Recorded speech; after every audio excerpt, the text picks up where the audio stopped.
Kenapa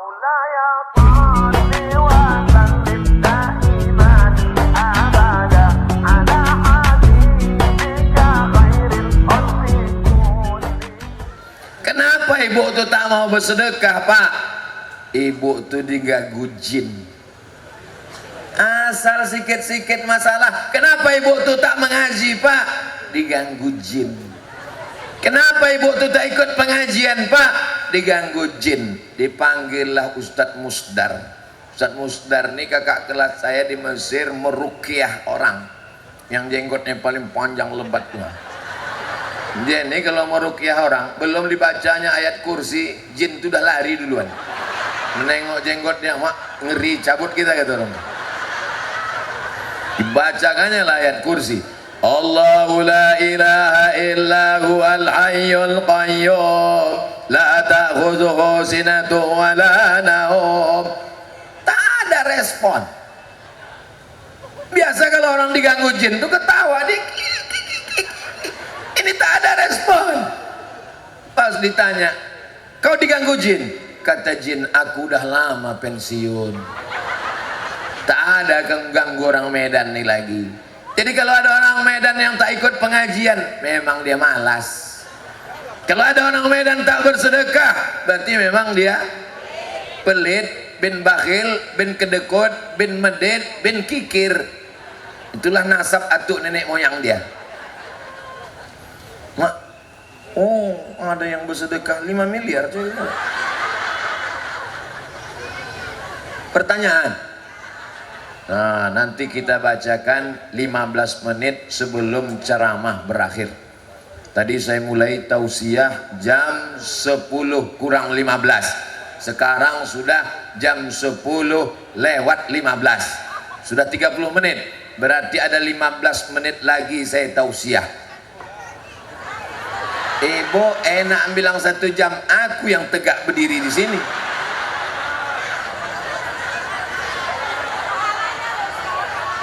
Saya tak pernah merasa menceramahi ibu-ibu. Saya kalau bercerita di depan ibu ini seolah-olah saya sedang berkombor-kombor dengan omak saya. Karena dulu kalau saya balik sholat Jumat dipanggil mak, sini kau. Apa mak? Apa kata khotib itu tadi? Kata khotib itu tadi mak begini. Jadi sampai tua nih kalau saya cerita tuh seolah-olah aku sedang bercerita dengan omakku. Apa yang ku dengar waktu di Mesir dulu, apa yang waktu ku dengar di Maroko dulu, apa yang ku dengar waktu di Sudan dulu. Sebenarnya aku mau ngasih tahu aku S1, S2, S3 di luar negeri. Maka ditulis orang tuh, Ustadz Profesor Abdul Somad LC MA. Tak ada gambar Pak Panglima, tak ada gambar ketua masjid, gambar saya sendiri dipasang di atas. Karena kalau sampai dibuat ketua pengurus masjid, berkelahi orang ini gara-gara gambar. Salman, selamat. Siapa yang bingung di luar, berkecamuk, berkelahi, berantam, datang ke Masjid Salman. Insya Allah bertambah berkelahi. Warna jilbab boleh berbeda, merah, kuning, kelabu.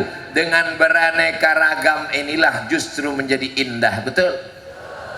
Ibu kan cuma nengok dari bawah ke atas, cuma 2 warna, merah darahku, putih tulangku, NKRI harga mati. Tapi kalau saya menengok dari bawah, apa yang Ustaz tengok dari atas ke bawah? Pelangi sedang turun ke Medan. So sweet. Masya Allah, tabarakallah. Bapak Ibu yang dimuliakan Allah SWT. Nanti kalau ada orang bertanya, Ustaz Somad itu kenapa topinya merah? Udah dapat jawabannya? Banyak pula omak-omak ini tak tahu pas ditanya, kenapa Ustaz Somad itu topinya merah? Iya, macam burung celatuk. Ilaha illallah. Saya di dekat rumah saya buat pengajian, namanya pengajian ibu-ibu Az-Zahra.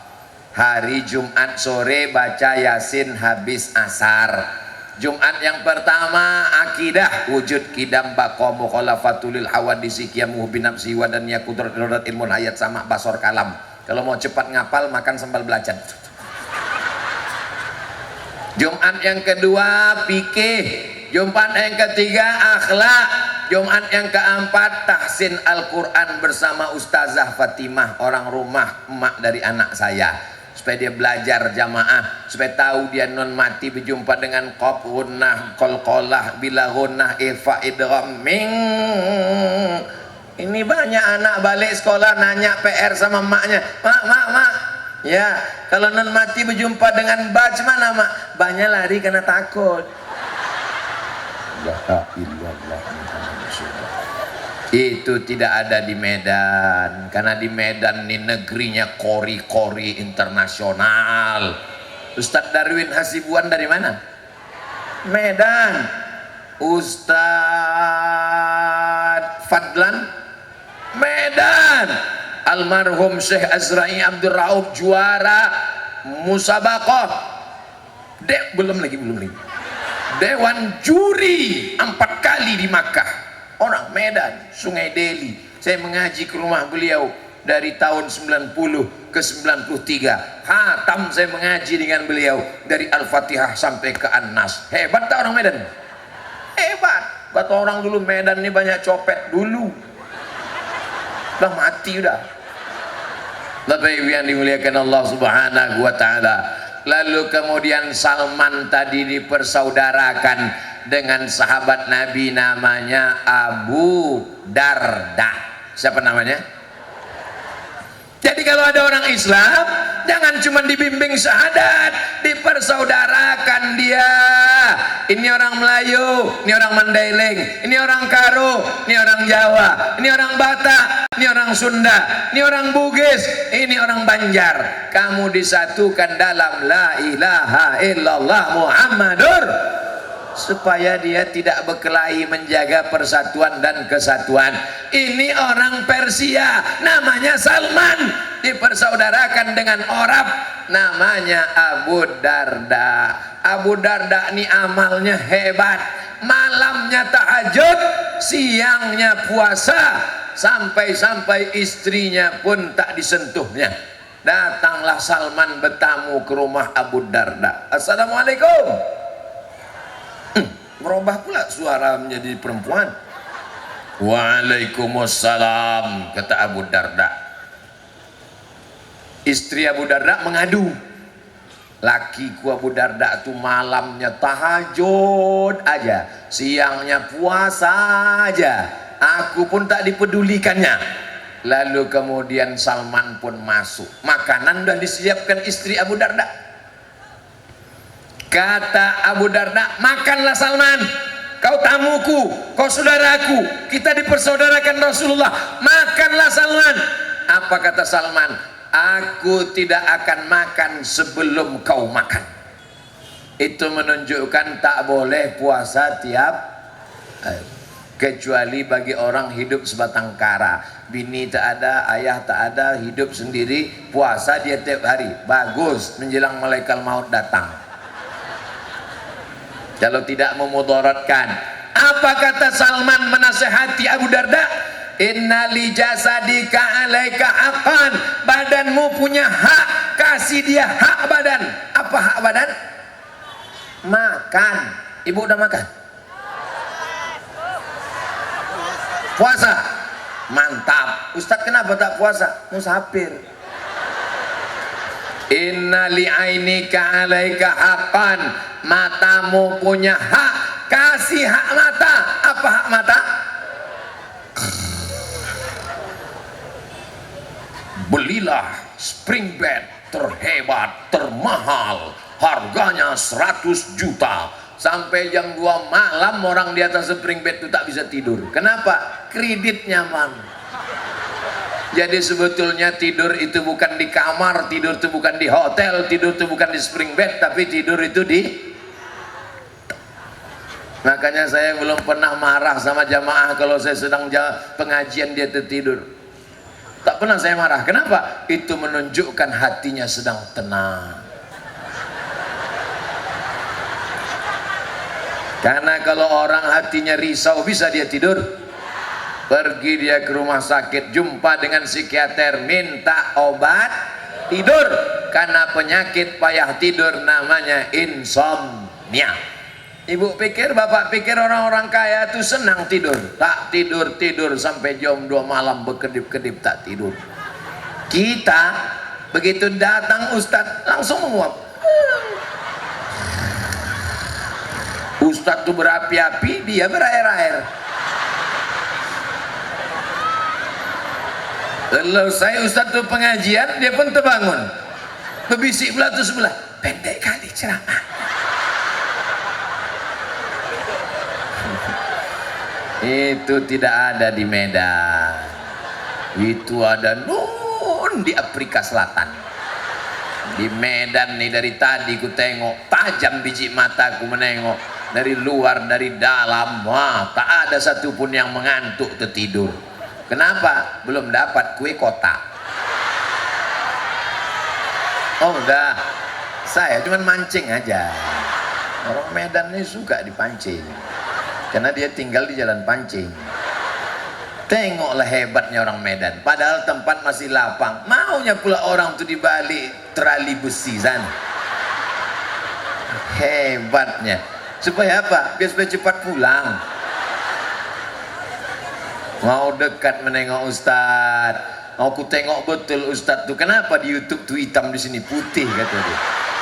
Ilaha illallah Muhammadur Rasulullah. Lalu kemudian kata Salman Al Farisi, inna li jasadika alaika haqqan, badanmu kasih hak, kasih dia makan. Oh jadi Ustaz Salman ini kurus karena banyak puasa ini ya. Saya ini kurus memang takdir, memang udah begini. Sebanyak apapun saya makan tak gemuk-gemuk. Dikasih tahu dokter dari Batam, Ustadz Somad, biar agak berwibawa, gemuklah sedikit gitu. Gimana caranya dokter? Caranya Ustadz minum susu kental manis 3 kali sehari. Pagi segelas, siang segelas, malam segelas. Saya belilah 90 saset. Pagi kacau, siang kacau, malam kacau. Kata orang di Jawa, diaduk mas. Di Medan banyak tukang kacau. Kopi dikacau, teh makanya banyak Panglima, Kapolda kalau mau ke Medan, mak kacau nih katanya. Berjumpa wak sama tukang-tukang kacau. Dikacau pagi, kacau siang, kacau malam, habis sebulan bertimbang tak bertambah. Assalamualaikum Pak Dokter, Waalaikumsalam. Udah aku kacau 3 kali kacau sehari, kenapa tak bertambah? Berarti udah takdir Pak Ustaz. Terima ajalah Pak Ustaz. Jadi tak usah kita pikirkan cakap orang selama kita sehat. Ini kadang kalau kita pikirkan cakap orang ini, kurus kita, kau tak dikasih lagi kau makan ya? Gemuk kita, pertumbuhan itu ke atas bukan ke samping. Mati kita mendengar cakap orang ini. Yang penting badan kita sehat. Ibu-ibu yang diet-diet makan sebanyak-banyak nanti pas buka puasa, gas terus. Nanti kalau ada orang mengatai, mengejek, gemuk kali kau, berat kali badan kau, ada dalilnya. Faman ya'mal misqa fa amma man saqulat mawazinuh fahuwa fi 'ishatir radiyah. Siapa yang berat timbangannya, dialah diridhai Allah. Apa dirisaukan? Betul tak terjemah ayat itu? Bapak Ibu yang dimuliakan Allah Subhanahu wa taala. Inna li jasadika 'alaika haqqan, kasih makan. Inna li 'ainika 'alaika haqqan, kasih tidur. Inna li ahlika 'alaika haqqan, istrimu kasih perhatian. Kalau istri tak diperhatikan suami, dia akan mencari perhatian laki orang. Maka banyaklah bini-bini keluar rumah macam artis, di rumah macam mak lampir, karena asik mencari perhatian orang. Dipakailah makeup tebal-tebal 2 inci, muka putih, tangan hitam. Itu pun tak ada di Medan. Medan nih apa ini, lembah bergantung. Sallallahu ala Muhammad, sallallahu alaihi wasallam, sallallahu ala Muhammad, sallallahu alaihi wasallam. Ya Nabi salam alaika, ya Rasul salam alaika, ya Habibi salam alaika, salawatullah alaika. Ketika Salman Al-Farisi akan meninggal dunia, menetes air matanya, ditanya oleh sahabatnya, apa yang membuat kau menangis Salman? Kau sudah hidup dengan Nabi, kau sudah berjihad, kau sudah Islam, kenapa kau menangis? Karena aku diajarkan Nabi hidup di atas di dunia ini cuma numpang lewat, tak boleh ambil banyak-banyak. Aku khawatir aku sudah mengambil lebih dari yang semestinya. Menetes air matanya. Ini menunjukkan kita hidup jangan tamak rakus, mengambil yang bukan hak kita. Asal cukup makan pakai selesai, sisanya serahkan ke masjid Ini di rumah pakaian sampai 3 lemari. Hari Sabtu shopping, hari Ahad shopping, pergi ke mall beli baju, celana panjang, celana pendek, baju panjang, baju pendek, semua dibeli. Lakinya kena darah tinggi karena hutang melilit, mati mendadak. Ini pun tak ada di Medan. Jadi yang kita bahas ini di luar Medan semua. Bapak Ibu yang dimuliakan Allah Subhanahu wa taala, sekaya-kayanya orang pakaiannya paling tebal 3 lapis, singlet di dalam, baju luar dengan sorban. Kalau ada sampai 4 lapis itu bukan kaya, itu demam. Sekaya-kayanya orang makin makan paling banyak 3 kali tambuh. Enaknya tambah lagi. Yummy, tambah lagi. Habis itu kalau ada sampai 5 kali tambuh berarti usus bocor.